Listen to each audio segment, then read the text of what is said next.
brought to you by Silver Pumps. Top quality और consistent performance के लिए सिर्फ सिल्वर पंप्स, नाम याद रखना। चौधरी उदय भान जी को इस संविधान के बारे में कोई जानकारी नहीं है, या फिर उन्होंने इस संविधान को फाड़ कर फेंक दिया है और वो इसके खिलाफ जाकर कोई भी लेटर किसी के खिलाफ जारी कर देते हैं कि फलां व्यक्ति को कांग्रेस से निकाल दिया गया है। मुझे जानकारी मिली है कि मेरे ऊपर इस तरह के आरोप लगाए जा रहे हैं कि घर का भेदी लंका ढाए। माननीय उदय भान जी, क्या आप रावण हैं जो मैं घर का भेदी हो गया, या आप इतने अहंकार में डूब गए हैं कि आप जो मर्जी दिशा निर्देश दे सकते हैं और आपके खिलाफ कोई आवाज़ भी ना उठाए? आप हरियाणा में संगठन क्यों नहीं खड़ा कर पाए? हरियाणा तो छोड़िए, आप अपने विधानसभा क्षेत्र होडल हसनपुर में क्यों संगठन नहीं खड़ा कर पाए? आप विधानसभा का चुनाव क्यों हारे? आपके जो परिवार के लोग हैं वो आपको छोड़कर बीजेपी में क्यों चले गए थे? इन दिनों कांग्रेस के पूर्व प्रदेश प्रवक्ता विजय कौशिक, कांग्रेस के ही जो प्रदेश अध्यक्ष हैं चौधरी उदय भान, उनके खिलाफ बेहद मुखर नज़र आ रहे हैं। लगातार वो बयानबाजी कर रहे हैं मीडिया में। जानते हैं उनसे कि क्या वजह है। हमारे साथ बातचीत करने के लिए मौजूद हैं विजय कौशिक खुद। जी कौशिक साहब, क्या वजह है आप लगातार मीडिया में बयान दे रहे हैं अध्यक्ष साहब के खिलाफ? नमस्कार, मैं आपका बहुत आभारी हूं कि आप आज कांग्रेस जनों की पीड़ा, देश भर के कांग्रेस जनों की पीड़ा को साझा करने के लिए आए हैं। ये कांग्रेस का संविधान है। हमारे नेता राहुल गांधी जी देश में संविधान बचाओ की लड़ाई लड़ रहे हैं। हमारे नेता मल्लिकार्जुन खड़गे जी, जो कि कांग्रेस पार्टी के राष्ट्रीय अध्यक्ष हैं, वो संविधान को बचाने की लड़ाई लड़ रहे हैं। लेकिन हरियाणा प्रदेश कांग्रेस कमेटी के अध्यक्ष चौधरी उदय भान जी को इस संविधान के बारे में कोई जानकारी नहीं है, या फिर उन्होंने इस संविधान को फाड़ कर फेंक दिया है और वो इसके खिलाफ जाकर कोई भी लेटर किसी के खिलाफ जारी कर देते हैं कि फलां व्यक्ति को कांग्रेस से निकाल दिया गया है। तो ये उन्होंने एक तरीके से कांग्रेस के संविधान को उस अपमानित करने का काम किया है।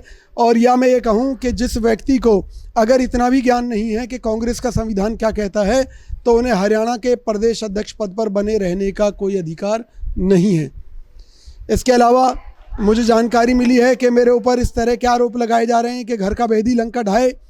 तो मैं आपके चैनल के माध्यम से पूछना चाहता हूं चौधरी उदय भान जी से, माननीय उदय भान जी, क्या आप रावण हैं जो मैं घर का भेदी हो गया, या आप इतने अहंकार में डूब गए हैं कि आप जो मर्जी दिशा निर्देश दे सकते हैं और आपके खिलाफ कोई आवाज़ भी ना उठाए? क्या लोकतंत्र में आवाज़ उठाना अपने हक के लिए गलत है?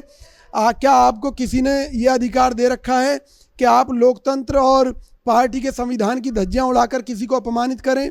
किसने आपको हक दिया सोशल मीडिया में पत्र जारी करने का कि विजय कौशिक को 6 साल के लिए निष्कासित किया जाता है? और क्या आपने मेरे से बात की थी? मैंने आपकी रिकॉर्डिंग क्यों उजागर की? क्योंकि आप देश की जनता को और प्रदेश की जनता को धोखा दे रहे थे। उसको उजागर करने के लिए मैंने आपसे बातचीत की और वो जनता के बीच में रखी, जिसमें आपने खुद माना है कि मेरे निष्कासन से पहले आपने मुझे कोई कारण बताओ नोटिस जारी नहीं किया। ये देश के संविधान का भी अपमान है। बीच में रोकूंगा आपको। मैं जानना चाह रहा हूँ कि ये जो विवाद है, ये क्योंकि कांग्रेस जब आपका निष्कासन हुआ उससे पहले तो आपने कोई बयान नहीं दिया था। निष्कासन क्योंकि एक प्रक्रिया है, बहुत सारे नेता कांग्रेस से निष्कासित हुए हैं विधानसभा चुनाव से पहले भी और बाकी उसके बाद भी। तो आप इतने उग्र क्यों हैं? बाकी किसी ने तो इस तरह की कोई स्टेटमेंट जारी नहीं की कि प्रदेश अध्यक्ष से ही लड़ने लग जाएं? देखिए, जिनको निकाला गया, मान लीजिए फरीदाबाद में ललित नागर, तो वो कांग्रेस प्रत्याशी के खिलाफ चुनाव लड़े। शारदा राठौर कांग्रेस प्रत्याशी के खिलाफ चुनाव लड़ी बहन जी। उनको निकाला जाना एक अलग मुद्दा है। नहीं, इसके अलावा भी बहुत सारे लोग हैं। नहीं, वो उन लोगों को निकाला गया जो कहीं ना कहीं कांग्रेस प्रत्याशियों के खिलाफ लड़े या बीजेपी में चले गए। ना तो मैं बीजेपी में गया, ना मैंने कांग्रेस प्रत्याशियों के खिलाफ चुनाव लड़ा, और हर जगह कांग्रेस के लिए लड़ाई लड़ी। नेशनल चैनलों पर भी मैं अपना पूरा रिकॉर्ड दिखा सकता हूं कि चाहे नगर निगम चुनाव की बात हो, चाहे विधानसभा चुनाव की बात हो, मैंने हर जगह मजबूती से काम किया है। अच्छा, एक फ़ोटो का काफ़ी विवाद बना है, जो आपकी जो बीजेपी के प्रदेश में मंत्री भी हैं विपुल गोयल, उनके साथ आपकी एक फ़ोटो का विवाद बना और शायद उसी को लेकर निष्कासन हुआ, या और भी कोई वजह? देखिए, मुझे उदय भान जी ने जो वजह बताई, एक तो मैं असली वजह बता देता हूं कि हमारे एक 4 बार के हारे हुए पूर्व प्रत्याशी हमारे प्रदेश अध्यक्ष चौधरी उदय भान जी को मसूरी ले गए और जाने वहाँ पर उन पर कौन सा काला जादू किया कि वो कांग्रेस के संविधान को भूल गए और आते ही एक लेटर जारी कर दिया कि विजय कौशिक जी को कांग्रेस से निष्कासित किया जाता है। और जब मैंने उनसे बात की तो उन्होंने कहा कि आपको इसलिए निकाला जाता है क्योंकि लखन सिंगला जो पूर्व प्रत्याशी हैं, जो 4 बार हार चुके हैं चुनाव, उन्होंने आपके खिलाफ शिकायत दी थी कि आप विपुल गोयल के साथ मिले हुए हैं और उन्होंने एक फ़ोटो भी आपके खिलाफ दी है मुझे, जिसमें आप विपुल गोयल के साथ खड़े हैं। मैंने कहा भाई साहब, हुड्डा जी की फ़ोटो मोदी जी के साथ हैं, तो क्या हुड्डा जी मोदी जी के आदमी हो गए? और जो विपुल गोयल हैं वो हरियाणा के कैबिनेट मंत्री हैं। जब आदमी मंत्री होता है, मुख्यमंत्री होता है, तो वो किसी पार्टी का नहीं होता। जब हुड्डा जी मुख्यमंत्री थे तो भाजपा के लोग खूब जाते थे उनके पास अपने काम कराने के लिए। तो मैंने कहा कि भी मैंने पार्टी विरोधी क्या काम किया है वो बताइए, तो उसका जवाब उनके पास था नहीं। तो उन्होंने कहा कि ठीक है, हम आपको कारण बताओ नोटिस देंगे और हम इस बात को यहीं ख़त्म कर देंगे आपका जवाब लेकर। लेकिन उसके बाद कहीं ना कहीं उनके ऊपर फिर कोई दबाव आ गया पूर्व प्रत्याशी का, जिसके चलते उन्होंने अपने इस गलत फैसले पर कायम रहने का निर्णय लिया। और वहीं मैंने देश भर के जो कांग्रेस कार्यकर्ताओं से, क्योंकि पार्टी मुझे देश के अलग अलग हिस्सों में भेजती रही है, चाहे वो हिमाचल की बात हो, चाहे उत्तराखंड में प्रभारी बनाने की बात हो, चाहे पंजाब भेजने की बात हो, आंध्र प्रदेश भेजने की बात हो, राजस्थान जाने की बात हो, मैंने पार्टी के हर आदेश की पालना की है। तो जगह जगह से लोगों ने मुझसे यही कहा कि भाई ये संविधान की रक्षा की बात है, इसमें उदय भान जी की कोई बात नहीं है। संविधान की रक्षा, अगर कांग्रेस ही संविधान की रक्षा नहीं करेगी तो फिर राहुल गांधी जी की लड़ाई, मल्लिकार्जुन खड़गे जी की लड़ाई जीरो हो जाएगी। इसलिए इसके खिलाफ मैंने अपनी आवाज़ उठाई है। और चौधरी उदय भान सौम्य किस्म के नेता हैं। अगर यही कदम अगर भूपेंद्र सिंह हुड्डा भी प्रदेश अध्यक्ष रहे, उन्होंने उठाया तो होता, तब भी आपका यही कदम होता? देखिए, बात परिस्थितियों की होती है। मैं हुड्डा जी के ऊपर इतना भरोसा करता हूँ क्योंकि उनके पिताजी ने संविधान बचाने की लड़ाई लड़ी थी, फ्रीडम फाइटर थे उनके पिताजी। तो और संविधान बनाने में वो भी एक सदस्य थे, संविधान सभा के मेंबर थे उनके फादर चौधरी रणवीर सिंह हुड्डा जी। तो मेरे को हुड्डा जी से कभी कोई ऐसी गलतफहमी या उसकी उम्मीद नहीं है कि वो ऐसा गलत काम करते। क्योंकि कहा तो ये भी जाता है कि हुड्डा साहब और उदय भान साहब में कोई फ़र्क नहीं है, दोनों की काफ़ी अंडरस्टैंडिंग है और जो भी निर्णय लिए जाते हैं वो दोनों की सूझबूझ के साथ, और जब वो एकमत होते हैं तभी होते हैं निर्णय। देखिए, ये सारी चीज़ें गलत हैं। हुड्डा जी से अभी पूछा था नगर निगम चुनाव को लेकर, तो उन्होंने मीडिया में यही जवाब दिया कि वो इन छोटे चुनाव में कभी भी भागीदारी नहीं करते, इसलिए उन्होंने कहीं कोई प्रचार नहीं किया। यानी कि ये जो नगर निगम के चुनाव थे, इनकी पूरी तरह से जिम्मेवारी चौधरी उदय भान के ऊपर थी। और मैं एक चीज़ कहना चाहता हूँ आपके चैनल के माध्यम से, माननीय उदय भान जी, मैं आपसे पूछना चाहता हूँ, आप हरियाणा में संगठन क्यों नहीं खड़ा कर पाए? हरियाणा तो छोड़िए, आप अपने विधानसभा क्षेत्र होडल हसनपुर में क्यों संगठन नहीं खड़ा कर पाए? आप विधानसभा का चुनाव क्यों हारे? आपके जो परिवार के लोग हैं वो आपको छोड़कर बीजेपी में क्यों चले गए थे? बहुत सारे सवाल हैं। आपको फरीदाबाद में कांग्रेस मजबूत करनी चाहिए थी, आप यही नहीं कर पाए, तो आपको हरियाणा प्रदेश अध्यक्ष के पद पर रहने का क्या हक है? नगर निगम चुनाव में भाजपा के लोगों को कांग्रेस की टिकटें दी गई ताकि भाजपा ज़्यादा से ज़्यादा मार्जिन से जीते। आपको मालूम हो तो चौधरी कृष्णपाल गुर्जर ने बयान दिया था कि कांग्रेस ने बलि के बकरे ढूंढे हैं।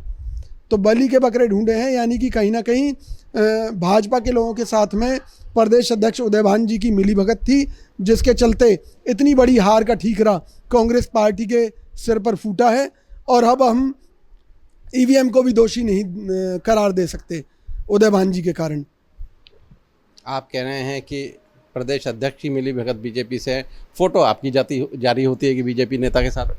मैंने अभी उदय भान जी के एक जो खास एजेंट हैं, जो जिनकी शिकायत पर मुझे कथित रूप से निष्कासित किया गया है, उनकी एक फ़ोटो उदय भान जी के पास भेजी है, मीडिया में भी डाली है कि भैया ये व्यक्ति क्या कर रहे हैं कृष्णपाल गुर्जर और भाजपा के अन्य विधायकों के साथ में। देखिए, मैं इस ओछी राजनीति को नहीं करता हूँ, मेरा केवल ये कहना है कि उदय भान जी आप निकाल देते, मुझे कोई ऐतराज़ नहीं था, लेकिन देश के लोकतंत्र ने मुझे एक हक दिया है, आप मुझसे पूछते। और अब भी मैं ये कह रहा हूँ कि आपका अहंकार है कि आप बात नहीं कर रहे, आप अपनी गलत बात पर मत अड़िए, इससे नुकसान आपका है, मेरा है, कांग्रेस पार्टी का है। और कांग्रेस पार्टी के लिए लड़ना हम सब की नैतिक जिम्मेवारी है। आप अपनी गलती स्वीकार कीजिए। तो क्या कांग्रेस जहां एक तरफ संविधान बचाने की बात कर रही है, उसका पार्टी का अपना ही संविधान खतरे में है? निश्चित तौर पर भाई, प्रदेश अध्यक्ष एक बहुत जिम्मेवारी वाला पद है। कांग्रेस पार्टी ने क्या क्या नहीं दिया, और उन परिस्थितियों में दिया कि जब इनके परिवार की निष्ठा और जो पिछला इतिहास है वो संदिग्ध था, क्योंकि इनके पिताजी आयाराम गयाराम के नाम से मशहूर रहे हैं हरियाणा की राजनीति में, पूरे देश के अंदर, कि किस तरह से ये लोग धर्म परिवर्तन, पार्टी परिवर्तन, मतलब राजनीतिक तौर से जो धर्म परिवर्तन है उसको तुरंत कर लेते हैं। तो इनसे भी कोई उम्मीद नहीं थी, लेकिन फिर भी हुड्डा जी ने भरोसा किया ना। लेकिन उस भरोसे का रिजल्ट क्या है? हरियाणा में हमारी आती हुई सरकार चली गई, उसका जिम्मेवार कौन? उदय भान जी खुद अपना चुनाव हार गए, उसका जिम्मेवार कौन? इसके अलावा नगर निगम चुनाव में ये जो पार्टी का सर्वनाश इन्होंने कर दिया, उसका जिम्मेवार कौन? ऊपर से अपनी डिक्टेटरशिप चलाते हुए जिस मर्जी के निष्कासन के आदेश जारी कर देना, उसका जिम्मेवार कौन है? तो इसका जवाब तो इन्हें देना पड़ेगा ना जनता की अदालत में। जब पार्टी के प्रवक्ता इस तरह से मीडिया के सामने सरेआम प्रदेश अध्यक्ष को घेरेंगे तो क्या लगता है कि कांग्रेस की हालत सुधरेगी कभी? देखिए, जब उन्होंने अपनी तरफ से मुझे पार्टी से निकाल ही दिया तो मेरे ऊपर उनका कोई कानून लागू नहीं होता, उदय भान जी का। हाँ, पार्टी मुझे जो आदेश करेगी, पार्टी कहेगी उदय भान जी से हाथ जोड़कर माफ़ी मांग लो, मांग लेंगे, हमारी पार्टी के अध्यक्ष हैं। लेकिन जुल्म और अपमान बर्दाश्त नहीं है। मान लीजिए भाजपा के दबाव में मेरी तरह कांग्रेस से सैकड़ों लोगों को बाहर का रास्ता दिखा दिया गया हो जो कांग्रेस के लिए लड़ते रहे हैं, तो कांग्रेस को ख़त्म करने का काम तो उदय भान जी कर रहे हैं। अब क्योंकि 6 साल के लिए आपको निष्कासित कर दिया है, क्योंकि बाकी जो निष्कासित हुए हैं लोग, उन्हें तो पार्टी ने वापस नहीं लिया, तो क्या अब आपका अगला कदम क्या होगा? क्या बीजेपी में जाएंगे या पार्टी के खिलाफत इंडिपेंडेंट रूप से, मतलब कांग्रेस की खिलाफत करेंगे? कदम क्या होगा आपका अगला? देखिए, मैं राहुल गांधी जी से प्रभावित रहा हूँ, मैं चौधरी भूपेंद्र सिंह हुड्डा जी से प्रभावित रहा हूँ, इसलिए पार्टी छोड़ने का मेरा कोई निर्णय नहीं है, ना होगा, पहली बात। दूसरी बात, चूंकि ये काम, देखिए कांग्रेस का संविधान कोई निजी दुकान नहीं है, ये चुनाव आयोग में पार्टी का संविधान जमा होता है, ये देश के संविधान से जुड़ा हुआ संविधान है। अभी मैं चौधरी उदय भान जी को कोर्ट से नोटिस भिजवाऊंगा, कानूनी नोटिस, और उसके बाद कार्रवाई करूंगा। इनको ये अपना कदम वापस लेना ही पड़ेगा। मैं देश के कांग्रेस कार्यकर्ताओं की लड़ाई लड़ रहा हूं कि भाई कांग्रेस का कार्यकर्ता इतना कमज़ोर नहीं है कि अगर प्रदेश अध्यक्ष कोई गलत निर्णय करे तो उसका विरोध भी ना करे। कांग्रेस पार्टी के अंदर एक लोकतंत्र है, अगर कोई गलत करेगा तो कांग्रेस का कोई भी कार्यकर्ता उसका मुकाबला पूरी मजबूती से करेगा। धन्यवाद।